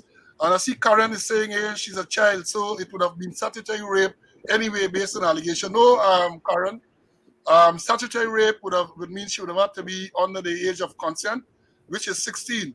And when Camarade Shiv Baran, the officer in charge of Region 2, took the statement from her, the forced the statement to retract the allegation, which was taken about 2 days after this thing surfaced. He made sure, if you read that statement, in the first paragraph, it established that she was born in September of whatever year, and this incident is alleged to have occurred in December. She was just past her 16th birthday. So based on that, you could not have charged with statutory rape. Statutory rape occurs with a person below the age of 16. 16 is the age, no, it's 16, current, not 15. 16 is the age of consent, and therefore she was just above the age. But consent didn't come into play. Consent was not an issue there, because that did not even come up as a defense. That did not even come up as a defense. The thing was a clear case of rape and sodomy. Well, let's say sodomy, but I don't think sodomy, that's what the law said. The law, I gotta check it. The law still talks about buggery, which you can't give consent to. So it is still a crime. And then you have the grooming part. You have the part that the perversion of the course of justice. So I'm still asking the question, and the legal people should follow this up. Even if the DPP is saying that the offense, well, you can't charge. She said nothing to pursue. But what happened to all those other offenses? What happened to all those other offenses? Violetta, no, she was 16. I checked it out. She became 16 in September of last year, 2022. Can't remember the exact date, but she became 16 on that date. And this thing happened in December the same year. So she was just past 16. So the man set up the thing just past 16. The grooming took place when she was 15 and perhaps even less. The grooming started then, but the allegation of rape and sodomy took place when she was 16. That is confirmed. So that's why it is. Now let me move on. We talk about fire. They got a whole set of fire quickly. We have a situation where it was reported that a secure businessman dies in a fire. Again, under the Ministry of Home Affairs, Ropes and Bend Department, Fire, Prison, Police is also other thing happening under those departments. Then they got the next one, fire guts upper flat of business in Norton, in Newton Kitty. That was a couple of weeks ago. The El Dorado Trading Gold place there, Bonang, the whole top part, fire. Then we had 4 miners, the other headline that 4 miners among 10 homeless as fire destroys home. There's somewhere in the East Bank. And then this one again, you get prisoners start firing, break down lockups with light and toilet paper. But just not so long ago, you have an old complex break down burn down with fire. That time was lighter, wire, and sponge. This time they're saying fire gates. So how come people are getting access to these things? How come they're getting access? They don't sort and so on. CC is the trading man. How come prisoners still getting lock up and get access to lighter and things that can cause fire? How come, man? Well, we always tell them that when you arrest, you got to search. Because you find evidence relative to a charge. You might find evidence related to additional charge, things that you didn't even looking for, you might find them. Prevent the prisoner from injuring himself. Prevent the prisoner from injuring others. Prevent the prisoner from damaging private or public property, and to prevent the prisoner from escape. It is important that you search, and there are so numerous stories when you don't search what will happen. You always talk about the one at Sparndam, where the address, I think the policeman was shot and killed. I recall one, I think it was a Christmas Eve day, somewhere in the 70s. A policeman arrested a chap in Albystone and told him to walk to the station. The man walked a block Christmas Eve day, put it on his waist, pull out a gun, and shoot the policeman in his head. The policeman didn't see Christmas. And I always talk about a story at Kurpung, where the man was shot on a dredge. They had a dispute over diamonds. Police, early morning, the police had the body at the Kurpung police station. The whole day, the next day, we arranged for the Grand Zult, I think, was aircraft to go in and pick up the body. Same day, they had a post-mortem. Dr. Leslie Mutu, and in the man crutch, they had a large amount of great diamonds, and the Dr. Mutu said, police don't search nobody, and I carry the diamonds and give Commissioner Ragabir. Well, they also know the story, and nobody had the guts to ask Ragabir if the doctor, the pathologist had taken any diamonds to him and what had happened to the diamonds. The other thing is that you got to search the living and the dead. And even before you put a man in the lockups, you got to search the lockups. And I can't imagine a man he found the lighter, toilet paper, he lit the toilet paper and put it on the door, on the cell door. And 10 minutes afterward, it fall from the door. I know which part. It must have glue or something and burn up. And they accepting that. Yeah? Only thing that they had was a piece of wire. But he had lighter and he get toilet paper. And what happened to the policemen? We haven't heard a single word about them. The whole shift should have been answering questions there. Then they charge a man, I think, for robbery and arms or something, but nothing in relation to the incident, not even what damaged your property. Or if you want to go big and you say, although the elements might not be there that setting for arson or some kind of thing there. But nothing we heard about the persons who work there, the whole shift. If you have an officer right down or a sergeant right down. And the thing is, this is how they calculate the figures. They say that they made an entry in the station diary. It was a crime. It got to be recorded in the crime book. So that one wouldn't go down. One of the matras, that wouldn't go down as damage to property. That wouldn't go down in the crime book as a serious, but damage to property is not a serious offense. But that's how there's hide crimes. You make an entry about the crime in the station diary when the recordings got to be in the crime book. So when you're doing your analysis, you go in the crime book and you see whether things are there or not. So they, all the way, cocking the stats again, that they make an entry. They're proud to say that they made an entry in the station diary. A crime committed and the entry in the station diary. God help the Guyana Police Force. Indeed, God help the Guyana Police Force. And as we wind down, I get one, the one that I want to close off with is this update on the Madja fire. The update on the Madja fire. And let me just say what I saw here. You know, the old story, for those of you who might not remember, this occurred where 20 lives were lost. A dormitory housing these indigenous children in the Madja area. Fire. One Sunday, the 20 persons died in that fire. One of the children in that who was housed there is charged with 20 counts of murder. Again, an indigenous child. She's 15 years old. She's charged and she's remanded. But you know, the president indicated that there is going to be a commission of inquiry. You had a lot of pressure. There's a commission of inquiry. He has identified retired Major General Joseph Singh to be the chair or to be a part of that commission of inquiry. At his press conference last week, he said that the other persons, they have approached other persons, but they have not been identified as yet. That is what he said. Lo and behold, yesterday we learned that there is an agreement, settlement. The parents of the children who died and those who are injured have decided, have agreed, that is what the thing is saying, to accept $5 million Guyana dollars as final settlement for this tragic fire and loss of life. Let me repeat that. They are saying, and I got the thing to read, you know, that they are accepting $5 million Guyana dollars as settlement. Now, Aaron, here's my concern. You have indicated that you're going to establish a commission of inquiry to investigate the circumstances which led to this fire. One would have expected that anything at all will wait until after the findings of the commission of inquiry.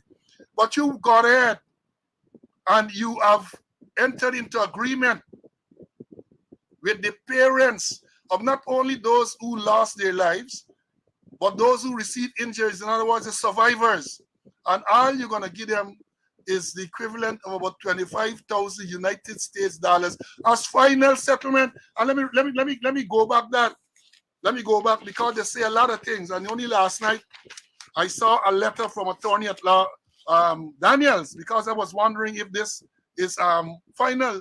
And here he says, the most tragic feature of this agreement, perhaps even more tragic than the institutional failures leading to the avoidable loss of young lives and injuries to others, is that the settlement is final.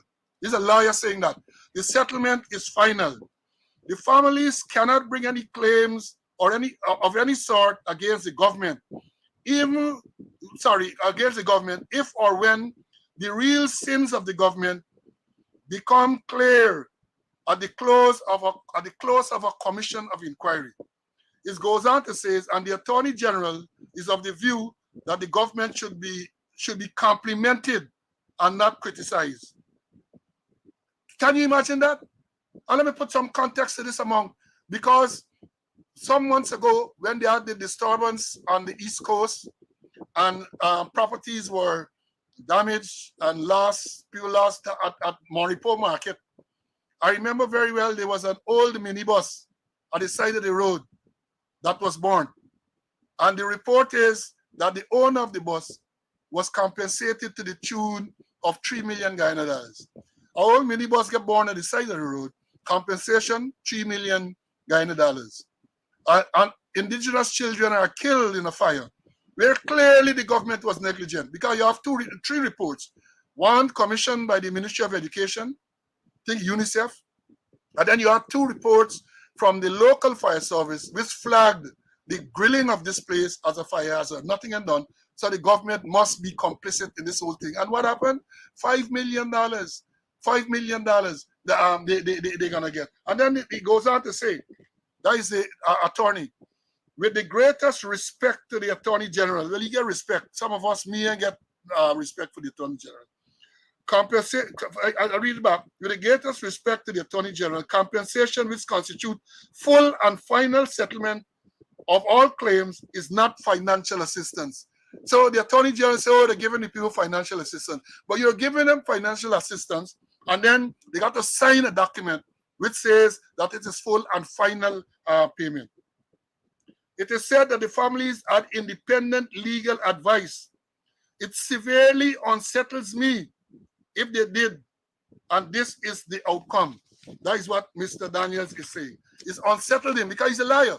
And if a liar sat down and agreed to these parents that is an acceptable settlement, something is wrong with them. And then yesterday, the Minister of Amerindian Affairs, who has been silent all the time with this incident. She was at the UN yesterday. She made a statement. She said, if this is the treatment of the Amerindian, the Minister of Amerindian Affairs was referring to today, that's yesterday, when she told United Nations that they, quote, Guyana government is working earnestly to ensure the rights of indigenous people in Guyana are upheld. That's what she told this body, that the rights are upheld. And as we said yesterday, when this thing was signed, and here story before I bring in Mr. Conway. According to the report, this agreement was signed in the first week of July. Some put it down around July the 3rd. The first week of July, listen to this. Last week, in the second week of July, the president had a press conference. That controversial press conference where it is claimed they only invited one representative in the media house. And then the moderator, Mr. Kit Nascimento, limit the questions to one question per reporter. One question per reporter. Nothing was mentioned. Nothing was mentioned over the fact that a matter of fact, questions came up over the same commission of inquiry. And I think that was the time when he said that they were working to identify the other persons. Never for one moment, never for 1 second mention the fact that this settlement had been made. And then they go on, here the next laughing part, ACC. They said this agreement was witnessed by a lawyer from the Attorney General's chamber. Shoshona Lal, and Kimona Griffith, who comes from a South Road law office. So I've called to this say, the lawyers who witnessed this agreement were somebody from the Attorney General's chamber, Mr. or Mrs. Lal, I don't know what is the correct thing, and Kimona Griffith, who comes from a South Road law office. They're even ashamed to mention which office she comes from. That is what it is there. That is what. See, let me bring in, man. This thing is so, they're taking advantage of these indigenous people. And this is more evidence that they're taking advantage of these indigenous people. Let me hear your views on this, man. That's true, It's ridiculous. Imagine you say you're going to form a body commission to inquire into what took place, the deaths of those Amerindian children. And lo and behold, you tie down the people with a $5 million. You give them $5 million and don't mind what comes out of this inquiry or inquiry. They cannot take any action against the government. $5 million, and it's $5 million across the board.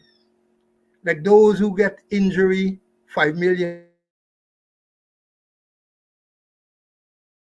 Die, 5 million also. The more you think about it, the more you are disturbed, and you want to know if Guyana is really a real place.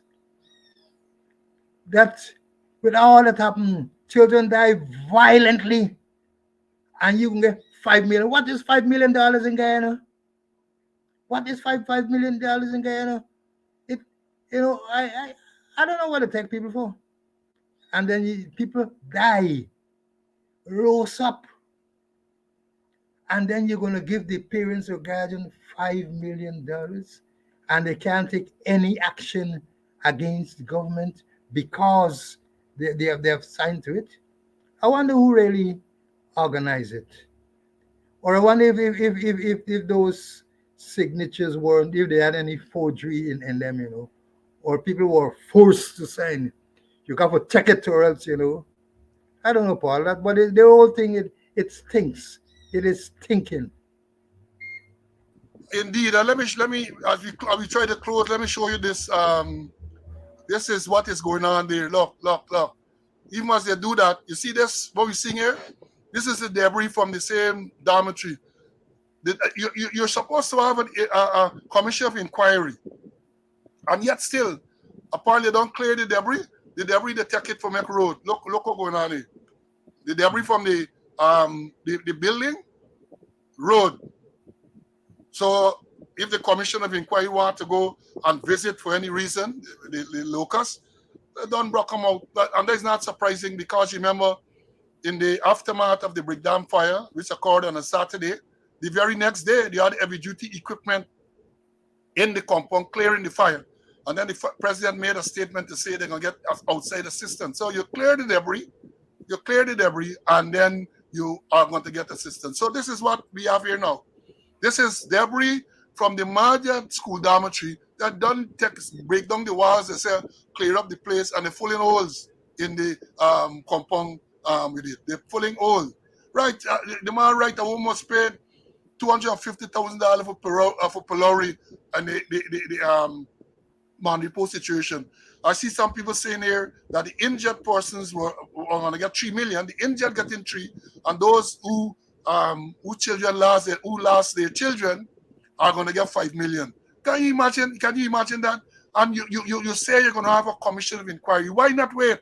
And this agreement, we're going to go into it some more because we are at the 2 hours mark.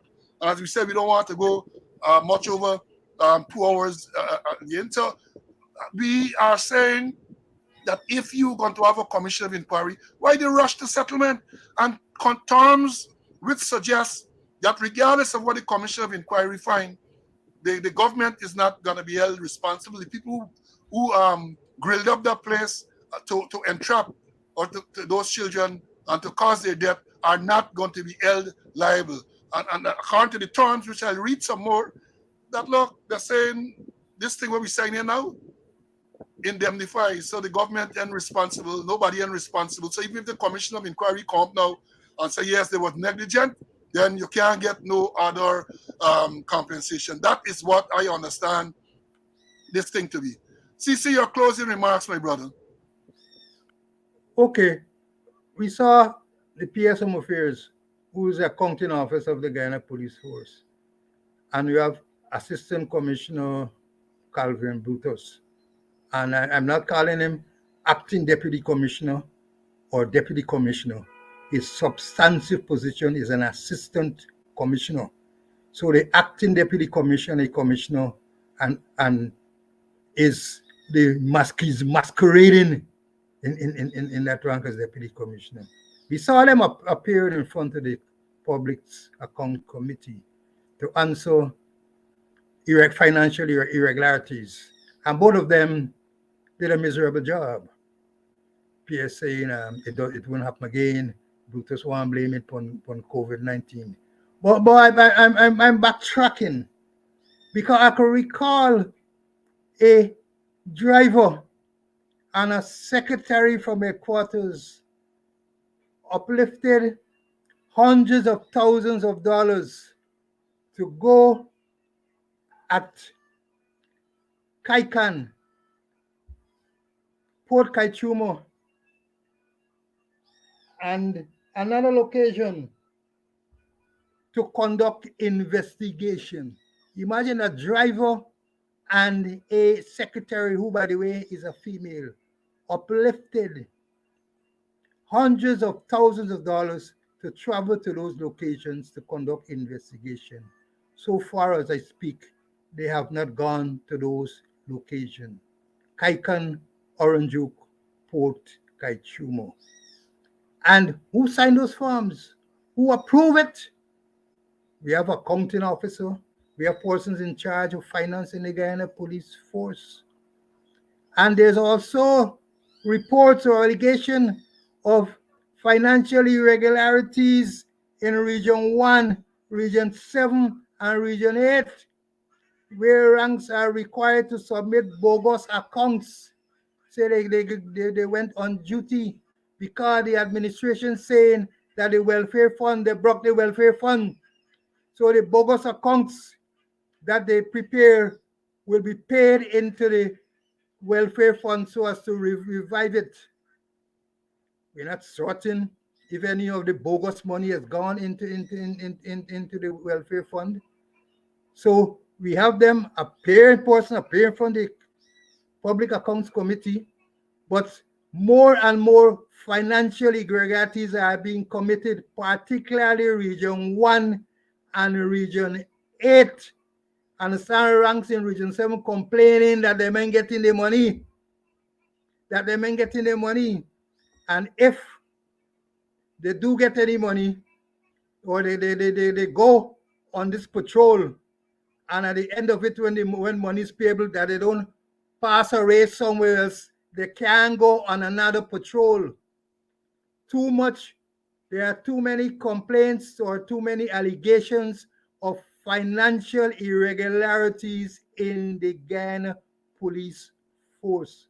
I'm talking about Region 1, Region 8, and Region 7 particularly. And it has been encouraged by police administration. If you go on the duty and when pay time come and you get some money and you don't pass a little race to somebody, you can't go on the next duty. Somebody needs to look at financial irregularities in the Guyana Police Force, not only at the Public Accounts Committee, but what is happening now, what is taking place right now, financial irregularities. Well said, my brother. Well said. Have a good week, and we'll see you again next week. Folks, I want to make a few points before we close.